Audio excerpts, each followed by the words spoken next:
Oke. Ya, tunggu dulu mungkin Kak Izmi 5 menit. Tunggu yang lain. Oke, suara saya terdengar, Sir? Jelas Kak? Jelas Kak Oke. Izmi. Bentar saya kirim dulu di room. Masih.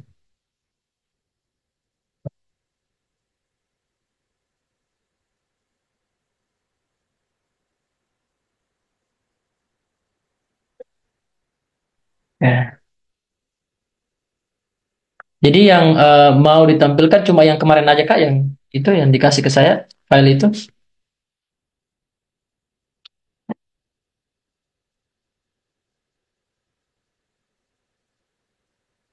Ismi ada PowerPoint nggak atau cuma itu aja yang kemarin filenya? Oh, ada PowerPoint, Sir. Sudah saya siapkan. Oh, oh siap siap. Dibagikan sekarang apa nanti ya? Tunggu 5 menit lagi mungkin Kak. Gak apa ya? Oke, Kan Kak kalau ini. baik. eh, Selamat malam teman-teman yang hadir di webinar Edin Melbourne ini. Perkenalkan, nama saya Ismi Wardah. Saya alumni UIN Sunan Ampel Surabaya dari program studi hukum pidana konsentrasinya. Dan saat ini sedang mengikuti pengayaan bahasa di UNS Solo untuk kampus tujuan Universitas Gadjah Mada. Baik, untuk selanjutnya malam ini materinya terkait dengan persiapan wawancara beasiswa LPDP gitu. Ya, Sir, saya mau sedikit membagikan PPT ya. Ya, Jadi bisa silakan. saya share screen ya. Ya, bisa. Mestinya bisa langsung itu. Bentar.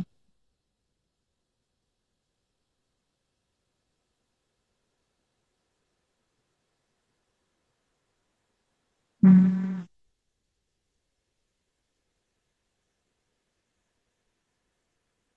ini kok, Sir, ini kayak apa ya? Mana? Ada Nggak masalah? ada. Saya kasih jadi kos ya bentar. Nah, sudah. Sudah jadi kos Kak. Iya. Kirim ulang di grup ada yang baru join saya lihat.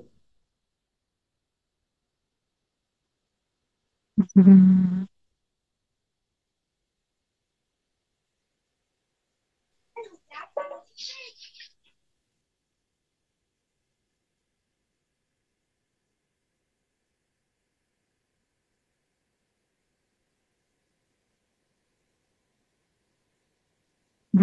Bentar ya, Sir. Masih saya cari dulu.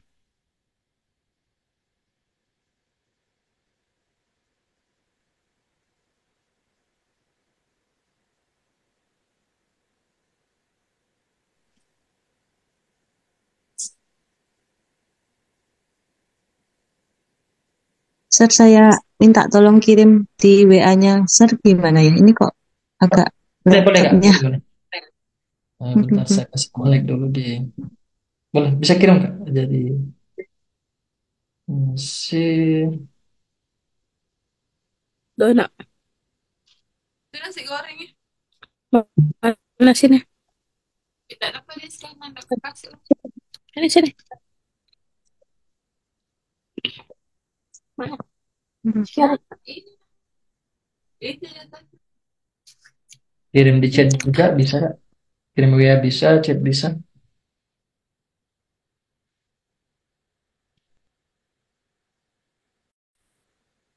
Share screen and then this one.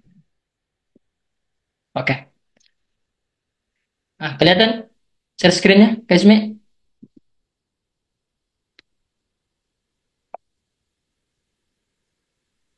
Nah, Kak Ismi, kelihatan nggak share screen saya? Oke, Oke. Ini dulu yang pertama. oke, saya mulai ya, Sir. Oke, silakan Kak. Oke, maaf, tadi ada kendala di laptopnya. Saya agak nge-lag ya, teman-teman. Mohon maaf. Oke, baik, saya lanjut.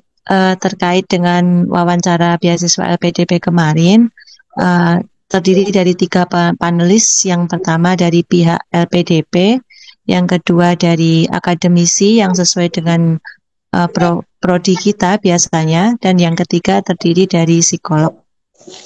Untuk yang pertanyaan pertama, itu kemarin saya langsung ditanyai dari pihak LPDP-nya untuk bertanya mengapa alasan pemilihan kampus mengurutkan ketiga pilihan kampus tersebut. Jadi kemarin sempat ditanya dari awal sampai pilihan pertama kampus pertama, kedua, ketiga, kenapa diurutkan seperti itu. Nah, itu kemarin saya menjawabnya dengan cara melihat dari sisi prodi yang ada di kampus tersebut yang bisa mendukung saya untuk rencana kontribusi ke depan saya dan juga rencana penelitian tesis saya yang saya minati di bidang yang akan saya tekuni ke depannya, kayak gitu. Terus untuk yang pertanyaan kedua, ditanyakan tentang rencana kontribusi ke depan seperti apa. Nah, ini kemarin saya menjelaskan di esai saya, sudah saya jelaskan untuk rencana kontribusi saya bagi menjadi 3, yaitu rencana jangka pendek, menengah, dan panjang.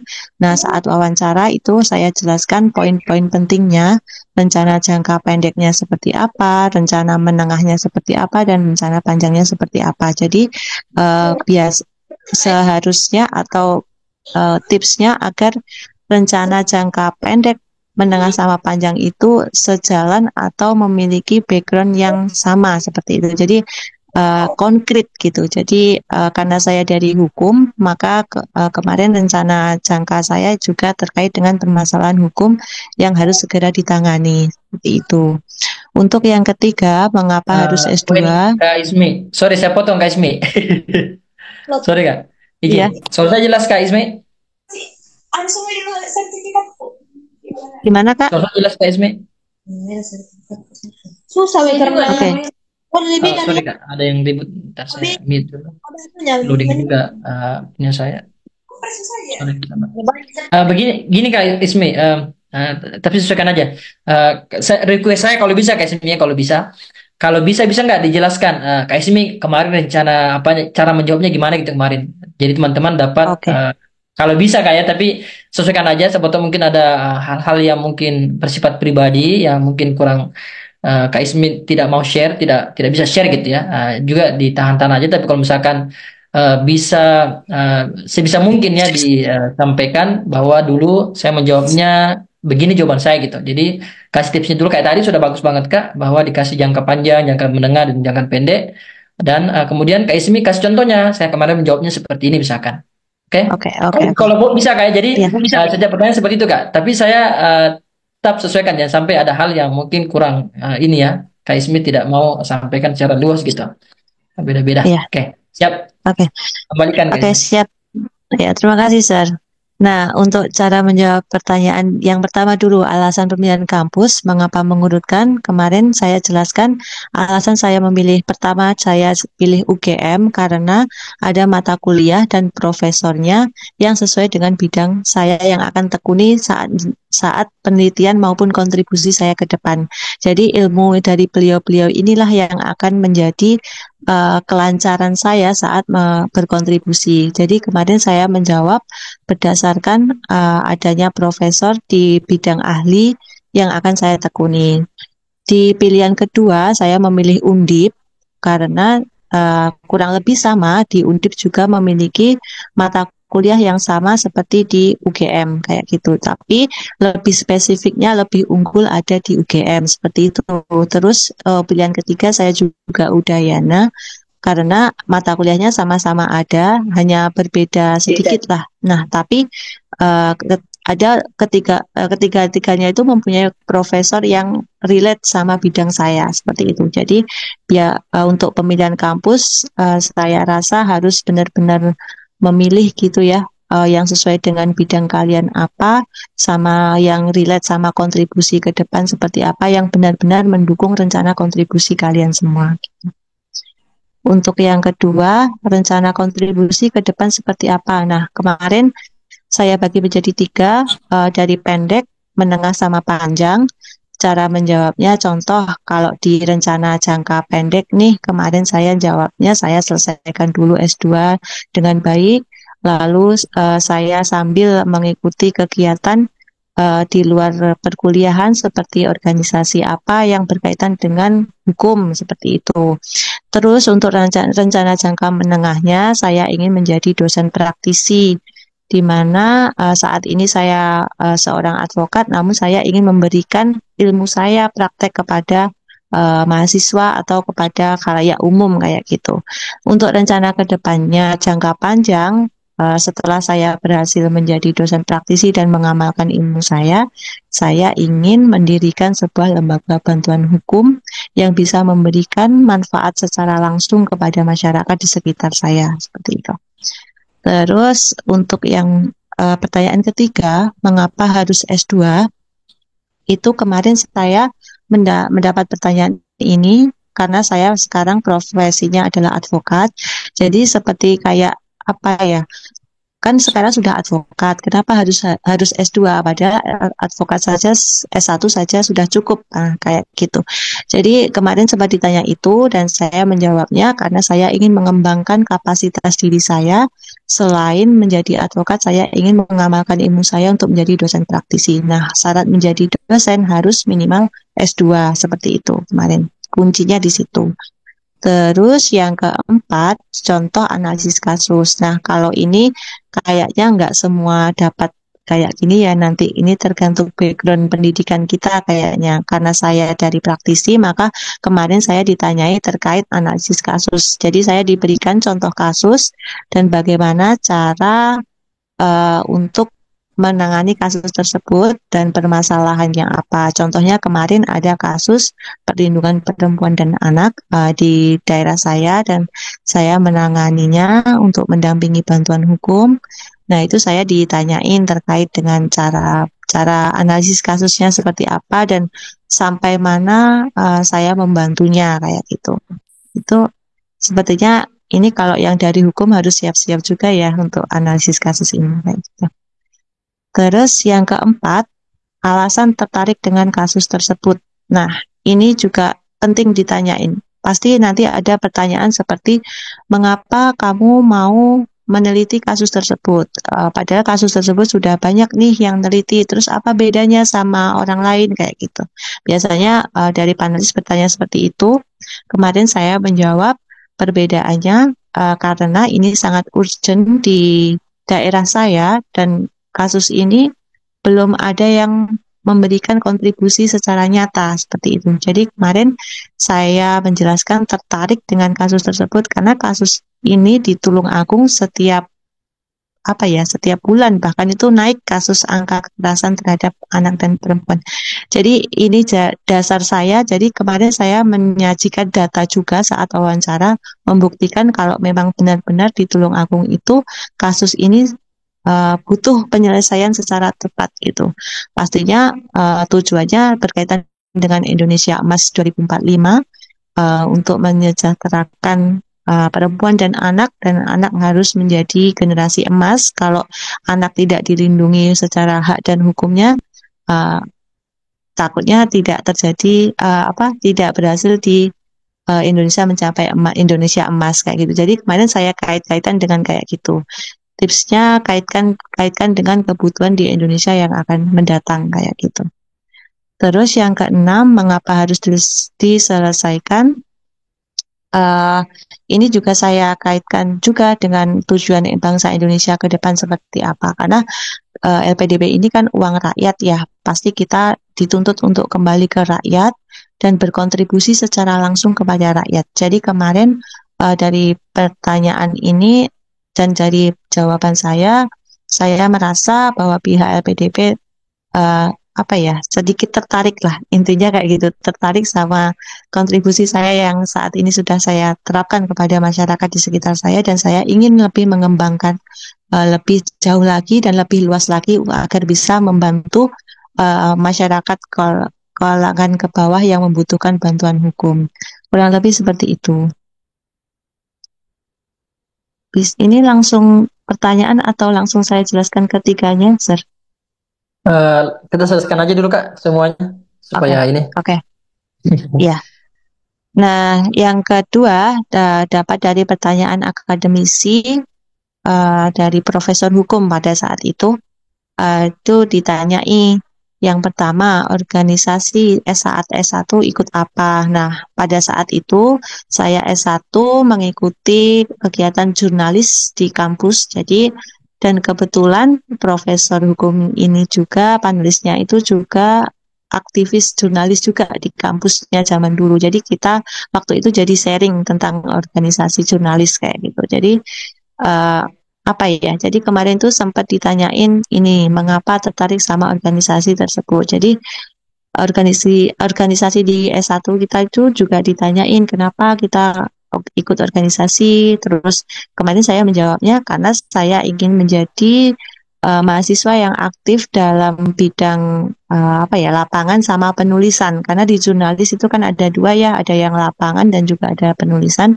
sehingga membantu saya untuk menjelaskan berbicara di depan umum dengan baik dan juga menulis dengan baik. Nah, kurang lebih kemarin saya jawabnya seperti itu.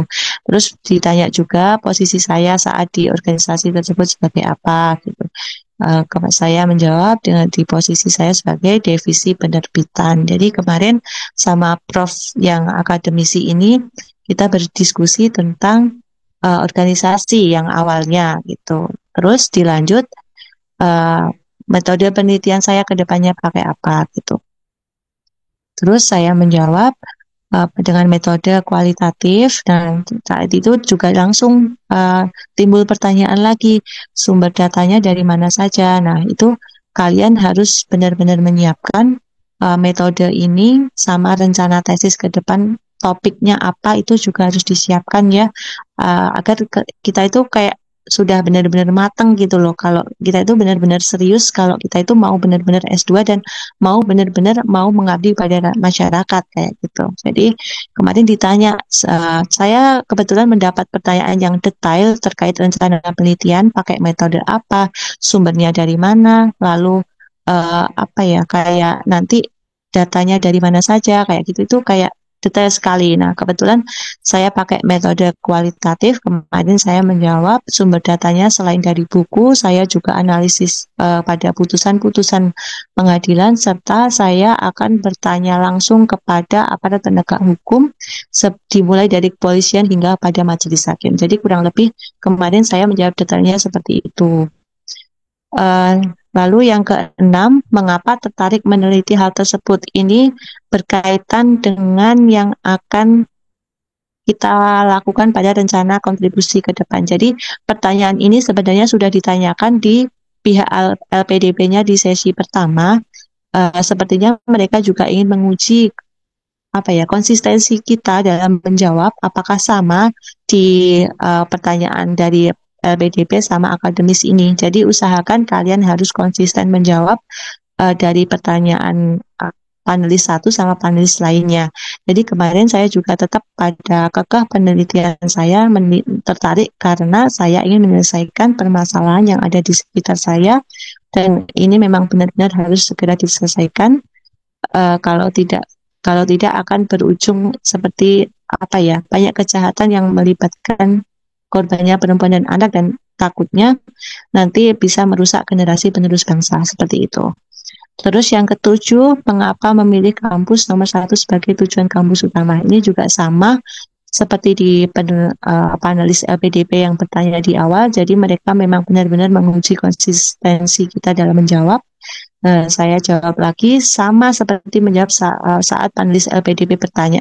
Jadi saya menjawab lagi tentang terkait mata kuliah di kampus UGF yang sangat benar-benar mendukung kontribusi saya ke depan dan rencana penelitian ini berfungsi sebagai pegangan saya ketika lulus, langkah apa yang akan saya lakukan untuk melanjutkan kontribusi setelah S2 kayak gitu.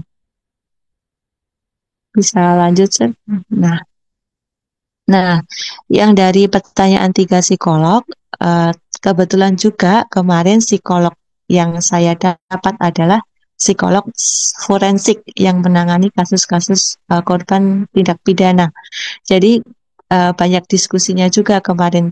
kemarin ada yang kayak di luar dugaan juga. Saya kira psikolog itu bertanya tentang diri saya. Ternyata kemarin saya mendapat psikolog forensik, akhirnya kita kayak diskusi hukum juga. Jadi saya merasa psikolog yang bagian bertanya pada saya itu bukan seperti psikolog pada umumnya, tapi kayak psikolog hukum gitu.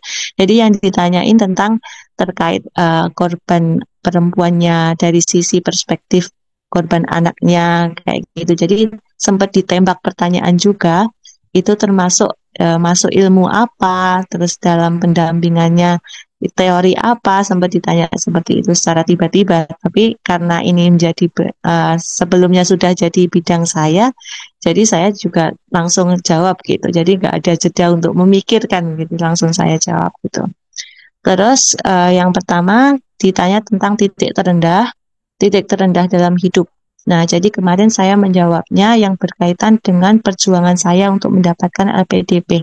Jadi titik terendah dalam hidup ini kaitkan dengan perjuangan kalian ketika mendapat beasiswa atau mengejar beasiswa ini seperti apa jatuh bangunnya kalian, kayak gitu.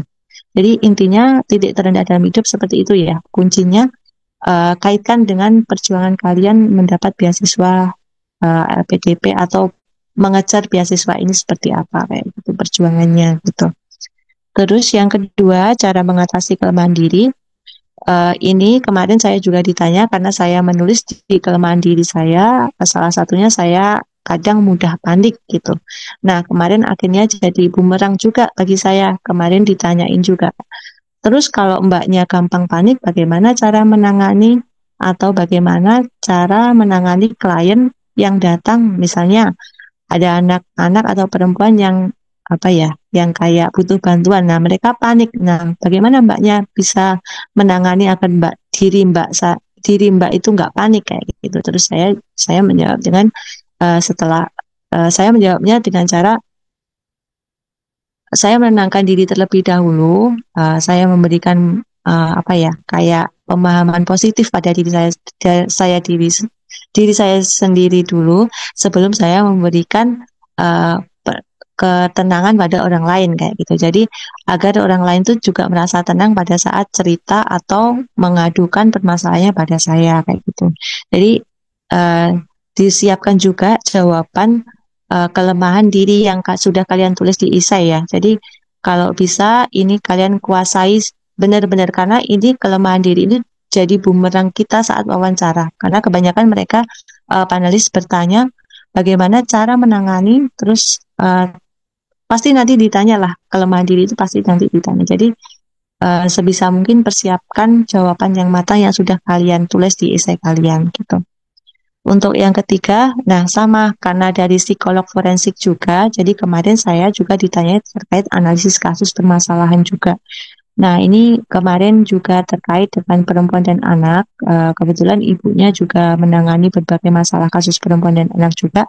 Jadi kemarin saya ditanyai kasus permasalahannya seperti apa, terus pada saat itu saya juga menjawab ya pastinya dengan teori dan dengan praktek lapangan saya seperti apa. Jadi kita serasa diskusi ya gitu. Jadi kemarin daripada mengulik diri saya kemarin itu dari psikolognya juga lebih banyak bertanya terkait dengan permasalahan hukum juga kayak gitu. Yang keempat, rencana kontribusi ke depan sudah sampai mana? Oke, ini kemarin juga sempat ditanyain juga sama psikolog. Kemarin saya menjawabnya rencana kontribusi ke depan sudah sampai mana, ini saya jawab dengan kalau saat ini saya sudah menangani beberapa kasus terkait dengan hukum. Contohnya saya menangani kasus perempuan yang cerai kayak gitu tapi tanpa bayar gitu karena ekonominya atau karena suaminya sudah tidak menafkahi. Nah, mereka dapat uang dari mana kalau mau nyewa advokat kayak gitu. Jadi saya memberikan contoh kontribusinya, saya sudah sudah memberikan bantuan hukum kepada perempuan maupun anak yang berhadapan di pengadilan. Jadi untuk kedepannya ini menjadi bekal saya untuk mendirikan sebuah lembaga bantuan hukum. Jadi sedikit demi sedikit sudah mengerti tata cara bagaimana menangani sebuah kasus yang lewat bantuan hukum atau yang di bawah naungan Kemenkumham seperti itu. Yang terakhir, bagaimana cara mewujudkan mimpi kontribusi tersebut. Lalu ini saya juga menjawabnya dengan itu step by step. Jadi saya menjelaskan dari rencana jangka menengah saya setelah lulus S2, saya kan ingin menjadi dosen praktisi yang bisa mengamalkan ilmu praktek lapangan saya kepada masyarakat dan khalayak umum. Lalu saya juga akan berkontribusi bekerja sama dengan dosen-dosen perempuan yang aktif dalam aktivis pembela perempuan, dan juga saya menjelaskan lagi tata cara mendirikan lembaga bantuan hukum itu seperti apa. Jadi memang harus benar-benar runtut, teman-teman. Kalau menjelaskan itu kita jangan muter-muter di satu titik gitu. Jadi persiapkan jawaban yang sangat runtut, yang dari kita berangkat sampai kita akan berhasil ke depannya seperti apa, kayak gitu. Baik, Sir, ada slide terakhir sepertinya. Nah, ini ada tips dari saya, khusus yang pernah saya alami kemarin ya. Jadi yang pertama, poin itu pasti tenang. Kalau kita tenang, pasti kita lancar menjawab, teman-teman. Kalau kita gugup, pasti kita blank. Jadi kita itu harus benar-benar tenang dan yakin kalau kita itu sedang mempromosikan diri dan kelebihan kita pada mereka kayak gitu. Jadi intinya tenang, persiapkan matang-matang sebelumnya. Intinya itu. Nah, setelah itu poin kedua, to the point. Jadi kalau kita menjawab pertanyaan dari panelis, jangan muter-muter. Istilahnya kita harus pakai paragraf deduktif yang dimana kalimat intinya itu ada di awal gitu. Jangan kita cerita panjang lebar, tapi intinya di akhir. Nah, takutnya nanti kita langsung kena sekat atau kena sanggah sama mereka kayak gitu. Jadi langsung to the point aja, langsung tembak. Misalnya alasan memilih kampus di sini kenapa? Langsung tembak aja karena ada dua faktor nih. Faktor satu misalnya karena profesornya, yang kedua karena program studinya kayak gitu. Jadi langsung tembak to the point aja gitu. Nah, yang ketiga, sampaikan dengan runtut. Nah, seperti yang sudah saya jelaskan tadi, sampaikan dengan runtut rencana yang awal kita bangun sekarang atau yang sudah kita lakukan sekarang. Terus untuk kedepannya, melangkah kedepannya itu harus dijelaskan secara runtut, teman-teman. Jadi jangan langsung ingin mendirikan bantuan hukum misalnya, tapi nggak diceritakan dulu langkah-langkahnya seperti apa. Nah, gitu. Jadi itu takutnya menurut mereka itu kurang realistis gitu. Nah, terus pergunakan bahasa yang halus dan sopan. Benar. Jadi untuk menjawab pastikan kita itu kayak jangan pakai nada tinggi ya. Kalau bisa itu bahasa yang halus dan sopan yang benar-benar menunjukkan kalau kita itu pantas jadi seorang akademisi kayak gitu intinya. Jadi kayak jangan ngeyel gitu. Jadi yang ngeyel boleh tapi pakai bahasa yang halus dan sopan pastinya. Terus yang kelima, jangan goyah, tetap pada argumen. Nah, tapi di sini harus dibedakan mana panelis yang menyanggah atau memberi masukan. Jadi jangan salah, kalau panelis menyanggah itu biasanya itu menguji konsistensi jawaban kita. Kalau menyanggah itu biasanya, kenapa, misalnya kemarin saya ditanya, kenapa ingin jadi advokat terus, kenapa ingin jadi dosen praktisi terus, kenapa nggak ingin jadi dosen ASN kayak gitu. Nah, itu teman-teman jangan langsung ngikut, oh iya saya akhirnya mau jadi ASN gitu, jangan. Jadi harus tetap pada argumen kita. Jadi argumennya juga harus kuat nih teman-teman, harus ada dasarnya ya. Kalau kemarin saya menjawab, kalau saya menjadi dosen ASN, maka saya tidak akan bisa berpraktek ke lapangan langsung. Jadi kemarin saya tetap pada pendirian saya ingin menjadi dosen praktisi karena saya tidak terikat oleh aturan pemerintah ASN, sehingga saya tetap bisa mengajar dan juga tetap bisa berpraktek di peradilan kayak gitu. Nah, tapi ada juga panelis yang memberi masukan, misalnya kayak bedanya itu kalau panelis menyanggah seperti tadi, tapi kalau panelis yang memberi masukan itu seperti gini. Contohnya kemarin dari psikolog bilangnya seperti ini. menurut saya Mbak untuk kedepannya lebih baik sebagai advokat juga juga bekerja sama dengan psikolog kayak gitu. Nah itu berarti beliau itu memberi masukan, kita jangan nyanggah gitu. Jadi ya kita harus cukup bilang baik, terima kasih Ibu atas masukannya. Kedepannya ketika saya menjadi advokat dan sudah lulus S2, maka saya akan menerapkan masukan dari Ibu. Jadi harus membedakan kalimat menyanggah dan kalimat memberi masukan gitu. Sekian dari saya, Sir.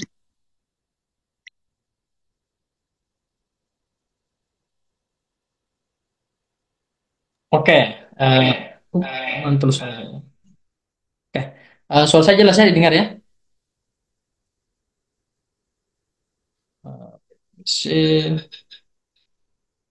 Oke, nice, thank you Kak Ismi. Sangat jelas ya saya kira ya. Ya, em, yang menarik itu ini Mas S2 sudah sampai ke hal penelitian kayak bahkan sampai ditanya metodologinya gitu ya, metode penelitiannya istilahnya, data sourcesnya gitu ya, instrumennya. Ya teman-teman yang tidak hanya S3, yang S2 juga siap-siap ya ditanya sampai ke sedalam itu gitu. Kemarin kita waktu kita latihan wawancara, kita bahas nggak sampai ke penelitian Kak Ismi? Saya agak lupa. Iya, Sir. Kemarin waktu kita wawancara, kebanyakan keluar semua tuh. Ya, untuk metodologi penelitian kita bahas atau tidak? Kak? Karena kadang ada yang saya tidak bahas itu Kak, ke siswanya kadang saya lupa mungkin.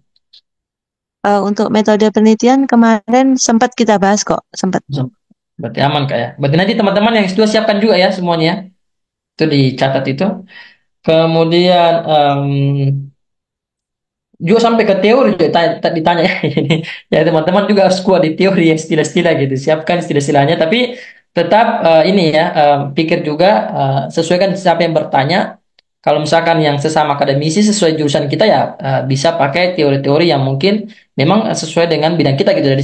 Jadi di satu sisi kita perlihatkan bahwa kita memang termasuk jago gitu ya, termasuk kuat dalam teori atau istilah-istilah ini ya, sesuai dengan jurusan kita. Di sisi lain teman-teman menjawab pastikan pewawancaranya paham gitu, jangan sampai nanti kalian pakai istilah yang sulit yang bagi mereka pahami yang mungkin bukan sejurusan kita gitu ya, jadi sesuaikan dengan konteksnya. Nah tadi penting juga ya, jadi teman-teman wajib tahu ini penting sekali saya rasa, antara konsistensi dengan yang dikasih saran ya. Kak Ismi ya, jangan sampai dikasih saran malah menganggap ini, oh saya lagi diuji nih, mau membantah gitu lagi ya, seperti itu. Jadi Iya. hati-hati ya, jadi ya, ya, bagus tadi itu ya, sudah bagus sekali saya rasa contohnya gitu. Oke, ini ada yang angkat tangan, yang mau bertanya silakan angkat tangan Kak ya. Kita fokuskan dulu ke yang angkat tangan. Jadi waktu kita sekitar ya 13 menit lagi sebelum kita tutup. Eh, pejuang mimpi silakan, pejuang mimpi. Perkenalkan diri mungkin dulu Kak. Ya, baik. Ya, baik. Terima kasih, Sir. Mohon izin tidak bisa menyalakan kamera, Sir, tapi saya izin bertanya. Terima kasih atas kesempatannya. Saya ingin bertanya terkait dengan ini, Mbak. Gimana kalau misalkan kita pekerjaan yang kita geluti sekarang ini tidak relate gitu dengan apa yang akan kita ambil, khususnya untuk jurusan kita di S2 gitu. Tapi landasan saya untuk melanjutkan S2 itu berdasarkan keinginan dari apa yang telah saya lakukan, dalam tanda kutip tuh bukan dalam lingkup profesional atau pekerjaan gitu Mbak. Jadi kalau misalkan seperti itu gimana ya Mbak? Jadi pekerjaan yang kita geluti sekarang itu memang kurang relate gitu. Kayak contoh misalkan uh, sekarang saya bekerja di salah satu platform edukasi, tetapi hal yang saya angkat di esainya itu tentang lingkup pertanian, di mana memang pertanian Indonesia ini masih tertinggal jauh seperti itu.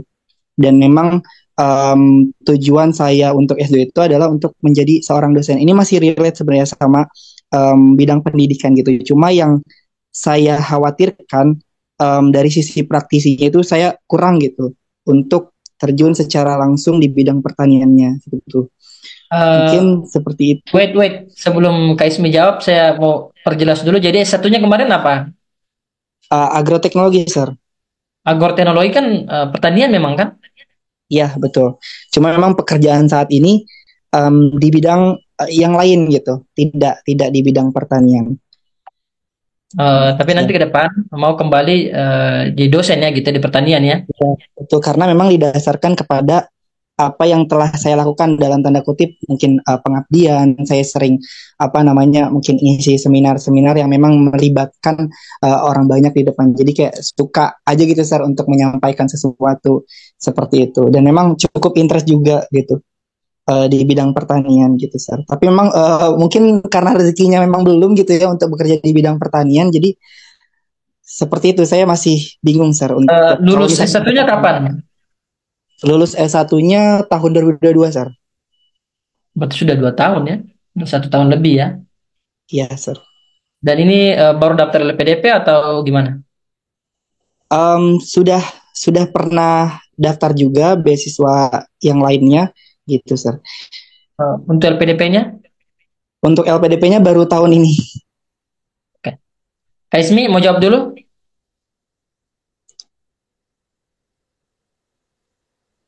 Sebentar, tadi sinyalnya di saya agak itu ya, nge-lag. Ini tadi pertanyaannya gimana?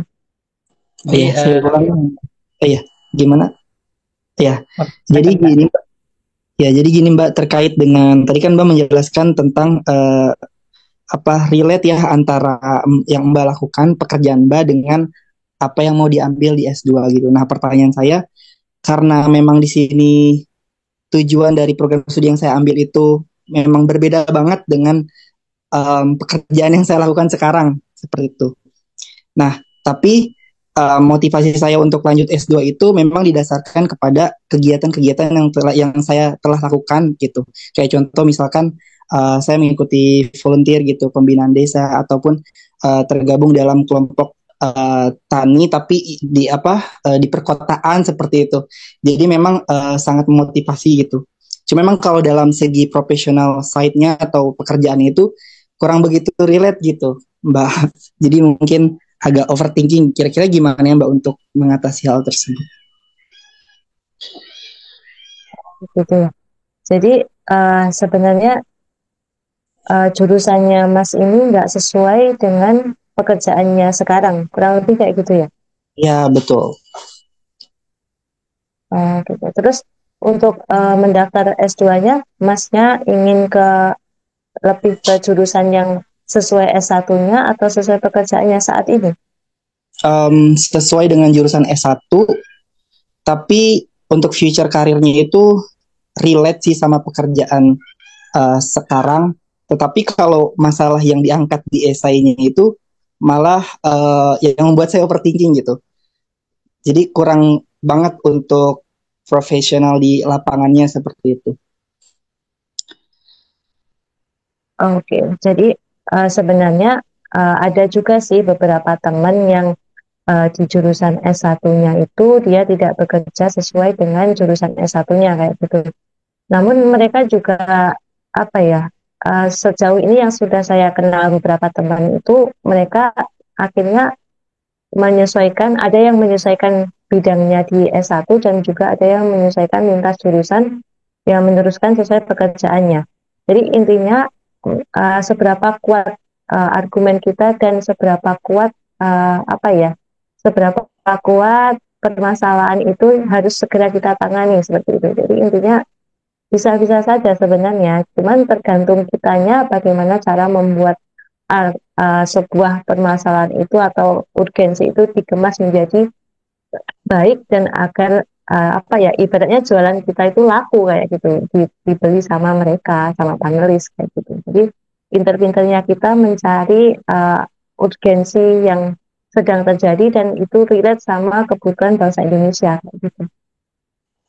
Iya, baik Mbak, berarti tidak melulu maksudnya tidak melulu terkait dengan profesional di pekerjaan gitu. Jadi kita bisa melihat urgensi-urgensi lain seperti itu ya, disesuaikan dengan tujuan kita seperti itu ya Mbak ya.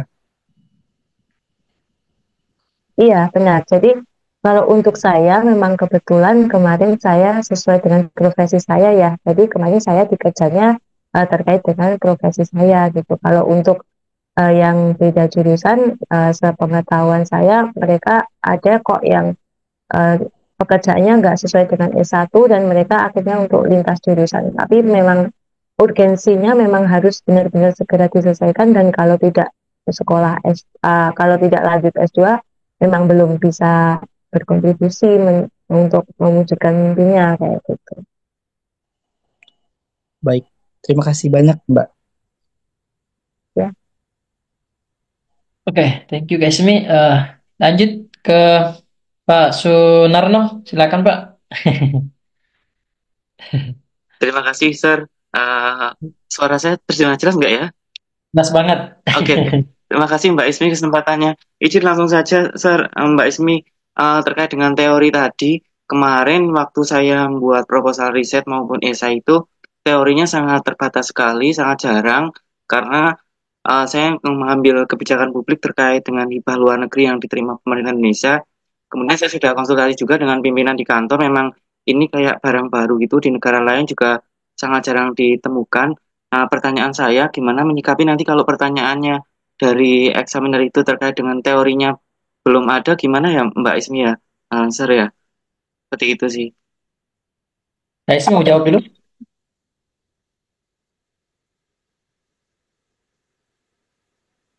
Maksudnya itu teori belum ada, gimana ya? Tadi belum nangkep saya.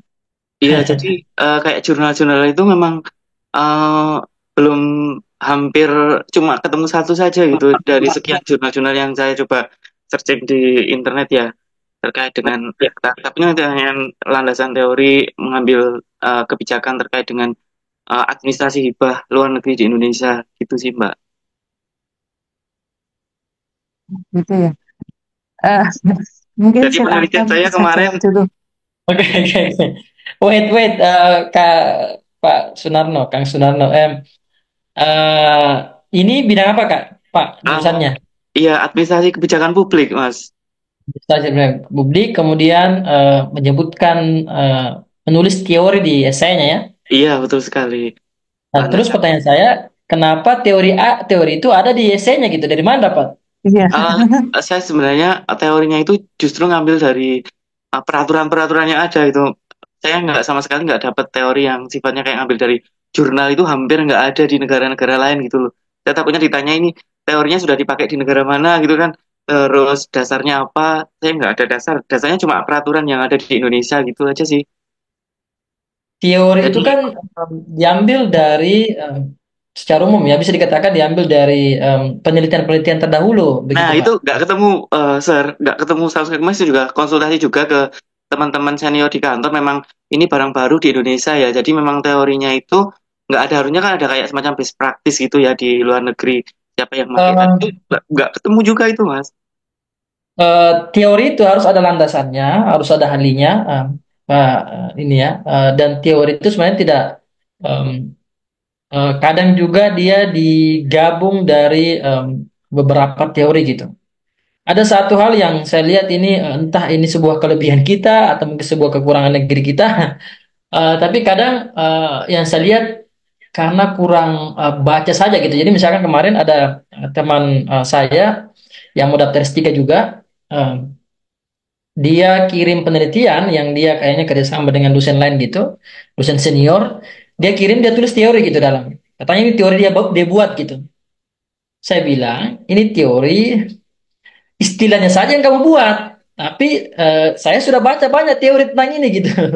Jadi dalam linguistik sudah banyak, sudah ada istilah sendiri gitu. Jadi saya bilang, kau baca artikel tentang istilah ini gitu. Jadi pada dasarnya teori yang kamu sebut itu, teori kan istilahnya kalau kami dalam pendidikan kan istilahnya bagaimana sih siswa itu bisa belajar kan? Itu teori gitu. Itu teori yang di dalam bidang kami pendidikan ya. Begitulah bagaimana teori itu menjelaskan, oh siswa itu belajar kalau misalkan dikasih seperti ini gitu, diajarin seperti ini, materinya seperti ini gitu. Jadi semua sebenarnya dalam penelitian itu Pak secara umum kalau dalam hal teori ya bisa dikatakan hampir atau mungkin tidak ada lagi yang baru Pak sebenarnya sekarang. Nggak ada itu yang baru. Kalau dalam dari bidang saya misalkan ada teori pendidik, oh siswa saya pintar karena saya kasih misalkan materi, saya ingat sekali dosen saya waktu S1 gitu, sering sekali misalkan gini, siswa saya itu semangat belajar karena saya kasih pembelajaran bahasa dengan menggunakan domino misalkan. yang mungkin kelihatan baru, tapi bukan, that's not something new gitu, bukan hal yang baru gitu, karena memang dalam teori bahasa ada namanya kalau siswa belajar dengan hal yang dia suka, interest kita silakan gitu, maka mereka akan belajar. Jadi walaupun mungkin dia menggunakan istilah domino, istilahnya mungkin beda, tapi pada dasarnya di belakangnya ada gitu Pak, teorinya gitu. Nah sekarang kalau saya pribadi, coba Pak Kang Sunarno baca lagi artikel yang terkait bidang itu, cari mungkin istilahnya aja yang beda, atau mungkin cari yang kaitannya gitu Pak. Oke, cari yang kaitannya, nanti bisa jelaskan kenapa sih you came up with something new gitu. Kenapa datang punya teori istilah baru gitu. Jadi katakan bahwa saya pakai istilah baru karena berdasarkan bacaan saya lihat tidak ada yang pas dengan yang saya mau jelaskan gitu. Ada beberapa teori yang terkait, sebutkan aja yang terkait Pak. Ini terkait dengan ini terkait ini gitu. Jadi kan kalau kita penelitian kan ada namanya theoretical framework ya gitu. Kalau kita menulis di paper gitu penelitian artikel, nah theoretical framework itu bisa kita buat sendiri, tapi itu ada dasarnya gitu. Ada gabungan dari teori-teori sebelumnya gitu. Jadi tidak ada something new gitu. Para ahli juga mengatakan namanya there is no way you can apa istilahnya reinvent the new wheel gitu. Istilahnya kamu buat hal baru itu enggak ada itu. Pasti ada kaitannya dengan literatur sebelumnya gitu. Jadi tinggal baca aja Kak Sunafna gitu. Seperti itu. Jelas ya, Pak? Jelas. Makasih, Sir. Ya, Pak. Nanti kalau butuh chat-chat aja di Pak di WA gitu. Kalau lagi cari artikel apa gitu. Coba tanya ChatGPT. Coba tanya GPT. ChatGPT itu knows everything. Tanya can you mention any theories related to this? Nanti Pak Kak Sonanus jelaskan teori apa yang Kak Sonanus maksud. Kalau mungkin istilahnya mungkin ChatGPT nggak tahu secara istilah, tapi dia pasti tahu urgen anunya gitu, kayak poin-poinnya gitu. Oke, Sir, dicoba Sir. Makasih Sir. Oke, waktu kita sudah ini mungkin dua lagi mungkin penanya. Kak Fajar, silakan. Kak Fajar angkat tangan. Satu dua orang lagi. Halo Sir, thank you so much. Jadi perkenalkan, nama saya Fajar. Sekarang itu saya kerja di instansi pemerintahan. Alhamdulillah saya terangkat tahun 2022 dan insya Allah berencana akan lanjut beasiswa LPDP. Nah itu sempat saya riset Sir. Kalau PNS itu kan ada jalur tersendiri gitu kan di LPDP. Saya mau tahu karena pengetahuan saya masih sangat minim di dunia LPDP.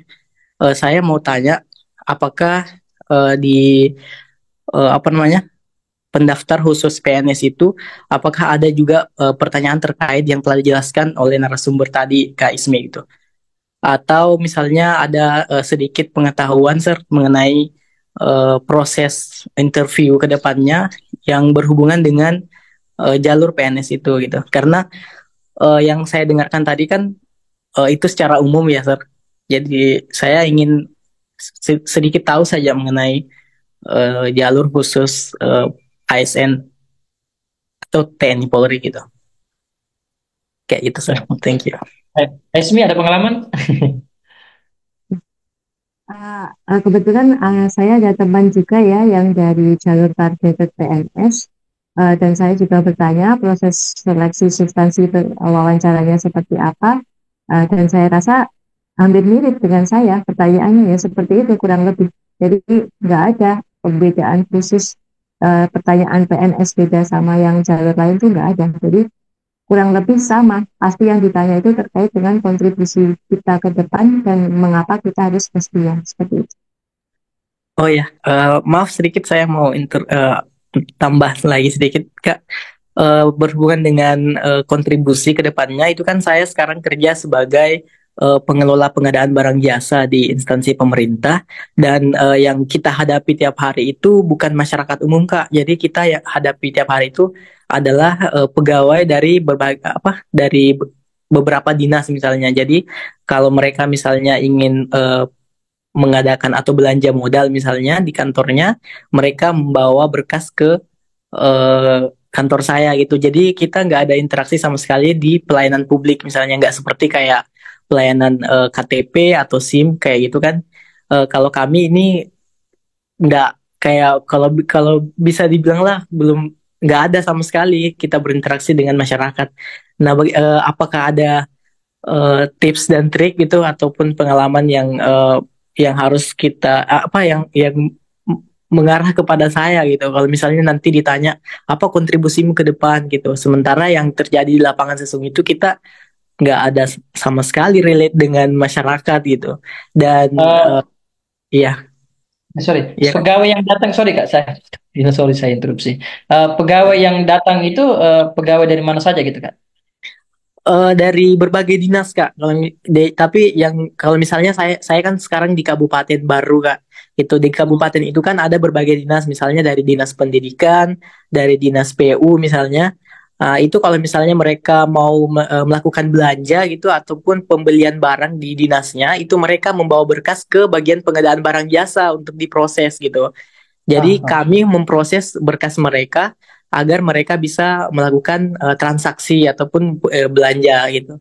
Nah, itu kita kita bukan berhadapan langsung dengan masyarakat, melainkan kita berhadapan dengan sesama eh, PNS gitu. Jadi gimana cara menjawab kalau misalnya besok kalau ada pertanyaan dari panelis misalnya apa kontribusi kamu ke depannya terhadap negara gitu. Sementara kita bekerjanya itu ya melayani sesama pegawai gitu. Gimana Kak? Kak Ismi ada pengalaman? Mau dijawab dulu? Sebenarnya untuk pelayanan kepada masyarakat itu juga sudah termasuk pelayanan kepada pegawai itu juga sudah termasuk pelayanan kepada masyarakat menurut saya. Maksudnya pegawai itu kan juga bagian dari masyarakat. Jadi mas siapa yang tadi ya itu kan memberikan pelayanan kepada mereka. Nah, berarti bisa jadi nanti permasalahannya yang timbul itu ya dari situ kan yang harus diselesaikan kelemahannya di mana seperti itu, dan untuk kedepannya kebijakan publiknya seperti apa yang lebih baik daripada yang sekarang seperti itu. Kalau menurut saya. Bahkan kalau kita pikir secara level ini ya, eh, level kontribusi boleh jadi mungkin Kak Fajar lebih lebih banyak gitu kontribusinya gitu dibanding yang langsung Yes, terlibat ya, di Kak. masyarakat kan. Oh iya Kak. By the way saya mau tanya satu lagi Kak, sedikit lagi ya. Ini kan saya kemarin waktu kuliah jurusan teknik sipil dan saya daftar PNS itu di jurusan teknik sipil tapi penempatannya di bagian pengadaan barang jasa ahli pertama gitu. Dan saya rasa selama saya kurang lebih 2 tahun bekerja sebagai ASN itu saya rasa jurusan saya nggak relate Kak dengan apa yang saya pelajari di dunia kampus gitu. Nah sementara saya punya teman yang udah lanjut di Universitas Exeter, itu mereka tuh mempelajari di bidang teknik sipil itu kan banyak Kak tuh. Eh, dia mengambil bagian manajemen gitu. Sementara saya bingung nanti kalau misalnya saya mau daftar LPDP itu saya ngambilnya jurusan apa? Saya mau ambil jurusan struktur nggak nyambung di pekerjaan saya. Jurusan misalnya ke airan nggak nyambung dan transportasi lebih-lebih gitu. Jadi gimana ya Kak kalau kalau mendapatkan kasus seperti itu? Ismi mau jawab? Oke, menurut saya sesuaikan dengan permasalahan. Tentukan dulu Kak permasalahannya yang mau Kakak tangani itu apa. Nah, baru kita melanjutkan langkah kita. Oh, saya butuh mata kuliah ini, saya butuh pelajaran ini untuk kedepannya yang bisa menjadi pegangan saya menyelesaikan masalah tersebut. Jadi kita itu harus benar-benar memikirkan masalahnya utama itu apa sih yang harus segera kita selesaikan. Nah, lebih begitu, Chef. Ya, dan sekarang kayaknya masalahnya bidangnya terkait dengan pelayanan masyarakat ya. Iya betul Kalau betul Sir. berarti bawa ke situ nanti. Kira-kira apa masalahnya di sana? Mungkin ada sistem yang kurang bagus, misalkan mungkin ada sistem websitenya, aplikasinya mungkin menurut kamu ini memperlambat review apa dana gitu ya, proposal dana yang para Iya betul. pegawai ini kan gitu dan kalau terlambat, misalkan ada masalah, "Oh, selama ini kami bermasalah di sini, sering lambat proposal dananya kami setujui, atau mungkin ada sistem yang bermasalah, sehingga, nah kalau misalkan proposal dananya itu lambat disetujui kan, nanti berdampak ke masyarakat juga kan, bahkan lebih parah dampaknya gitu. Jadi coba cari masalah itu apa, dan cari solusi. Misalkan dalam dari segi aplikasi, mungkin jurusan administrasi publik misalkan mungkin, atau mungkin jurusan-jurusan komputer buat aplikasi apa gitu misalkan. Tapi kamu harus siapkan juga alasan gitu bahwa apa yang kamu lakukan sekarang, profesi yang kamu lakukan sekarang itu memang sesuai dengan terkait dengan bidang jurusan gitu ya yang kamu ingin daftar gitu. Jadi begini logikanya ya, misalkan saya kasih logika misalkan masalah linearitas, mana ini banyak juga pertanyaan masalah linearitas ini. Jadi kemarin di bidang saya kan orang pendidikan bahasa Inggris saya, orang bahasa Inggris. Ada juga namanya jurusan linguistik gitu, bahasa juga sama-sama bahasa. Cuman kalau pendidikan bahasa Inggris dia lebih ke pendidikannya, cara mengajar bahasanya. Ada yang linguistik itu dia lebih ke pure linguistiknya gitu. Jadi lebih agak ada perbedaan gitu. Alhasil kemarin ada teman yang saya dengar juga dari temannya teman gitu. Karena kami orang-orang linguistik ya, juga orang linguistik termasuk. eh, yang orang linguistik itu yang dari pendidikan bahasa Inggris itu gagal S2-nya. Oke, hati-hati itu yang saya sampaikan gitu. Nah, di situ masalah linearitas gitu, masalah kesalahan dalam memilih jurusan gitu ya. Dan di situ sebenarnya yang tanggung jawabnya pewawancara sebenarnya dari awal pewawancara harus tahu sebenarnya gitu. Ada juga teman-teman dekat saya dia ambil komputer juga dari S1, S2-nya juga komputer, tapi ternyata bidang S2 kemarin yang dia mau ambil di S2-nya gitu ya, ternyata lebih advance gitu dibanding yang dia mau pelajari, walaupun sama-sama komputer, tapi ternyata di dalam itu lebih advance gitu. Sebenarnya di situ kesalahan kalau menurut pribadi ya, termasuk kesalahan pewawancara yang mungkin gagal dalam mencari tahu apa sih yang latar belakangnya siswa gitu, bisa nggak siswa ini menyelesaikan studinya gitu. Makanya kadang itu kalau kita di luar negeri, kalau mau ambil S2, biasanya kan kampus itu di departemen itu di website mereka sampaikan memang bahwa kita punya latar belakang S1 di sini gitu. Nah, bagi yang ada mungkin yang agak sedikit berbeda latar belakangnya, mereka akan kasih semacam bridging namanya. Ada namanya postgraduate diploma gitu, PGD ada juga. Kalau di Amerika di sini teman-teman yang S3 kemarin ada yang dikasih tahun gitu, dan LPDP nggak tanggung gitu sayangnya, jadi agak berbeda sistemnya gitu ya. Nah, kadang yang seperti itu menandakan bahwa sebenarnya tidak linear gitu dengan yang itu ya. Jadi itu yang mesti nanti kau persiapkan alasan kamu bahwa kamu harus bisa buktikan bahwa kamu betul-betul nanti bisa mengikuti semua mata kuliah gitu yang ada ya. Nah, nanti S2. Kalau untuk konteks dalam negeri mungkin Indonesia mungkin nggak seberat itu ya dibanding keluar negeri. Kalau luar negeri mungkin ya agak serius ya tergantung kampusnya. Kalau kampus tinggi ya pasti agak bahaya juga ya kalau nggak paham teori-teorinya, tidak punya latar belakang, pas masuk mata kuliahnya, pas kuliah bingung sendiri gitu. Seperti itu ya. Itu jadi pastikan itu terkait dan kamu punya bukti bahwa memang kamu bisa menyelesaikan studi di situ. Mungkin banyak juga mengikuti seminar-seminar terkait ya, seperti itu. Ya. Oke. Oke, thank you sir, thank you Kak Ismi. Oke, yang terakhir mungkin Kak Ismi, Muhammad Mukhlis, silakan. Baik, sebelumnya apakah suara saya terakses, Sir? Yap. Baik, terima kasih sebelumnya, Sir, untuk kesempatan yang diberikan kepada saya dan juga terima kasih ke Mbak Ismi setelah memberikan ilmunya tadi, luar biasa. Di sini saya baru pertama kalinya mencoba beasiswa, jadi mohon maaf apabila nanti ada beberapa dari informasi saya yang kurang atau dan lain sebagainya karena saya belum membaca dan lain sebagainya atau pengalaman yang kurang. Saya di sini izin bertanya, yang pertama, dalam pengalamannya Mbak Ismi wawancara LPDP yang diberikan panelis untuk berbicara berbahasa Inggris atau memang menggunakan bahasa Indonesia sepenuhnya. Untuk yang kedua, Mbak Ismi tadi kalau saya tidak salah nangkep sempat bilang bahwa penelitian yang Mbak Ismi rencanakan di tesis itu ada koneksi dengan profesor atau misalnya ada kerjasama dengan profesor. Jadi itu memang sebelumnya Mbak Ismi sudah menghubungi dan berbincang-bincang dengan beliau atau memang hanya sekadar mengecek biografinya sesuai dengan yang tertulis di laman universitas tersebut dan juga sesuai dengan mata kuliah yang diampu beliau atau bagaimana Nggih? Matur suwun. Izin menjawab ya Sir. Untuk yang pertanyaan pertama, kemarin saya alhamdulillah dapatnya bahasa Indonesia semua. Jadi namun ada beberapa teman saya yang dapat random bahasa Inggris sama bahasa Indonesia gitu. Jadi persiapkan saja jawaban versi bahasa Inggrisnya bagaimana, bahasa Inggrisnya bagaimana. Untuk yang pertanyaan kedua, bersama profesornya saya melihat dari websitenya dulu, lalu saya hubungi via email. Walaupun belum dibalas pada saat itu, tapi kita bisa membuktikan kepada panelis kalau kita sudah ada upaya atau ada effort lebih kalau kita memang benar-benar serius dan ingin dibimbing sama profesor tersebut. Seperti itu. Baik, terima kasih Mbak Ismi. Jawabannya sangat membantu sekali. Si kecil. Untuk ini sudah saya kirim di grup juga Kak Ismi, yang masalah bahasa Indonesia, bahasa Inggris gitu ya. Kemarin kamu Lisa juga di pemateri pertama kita ya. Kemarin jadi ditanyakan soal itu dan dia kirim gambar itu di grup itu. Kalau nggak salah dia yang kirim kayaknya di grup deh. Sudah saya kirim ya. Oke, itu aja berarti kalau ada pertanyaan yang ini lanjutan yang belum kita sempat bahas. Besok pagi kan waktu Indonesia, pagi Indonesia, besok pagi itu kan lanjut lagi ke Kak Gesia. Nanti siapkan pertanyaannya bawa lagi ke sana. Ini sudah yang ketiga ya Kak Ismi. Terima kasih banyak. Thank you Kak Ismi. Sukses ya ininya pengayaan bahasanya.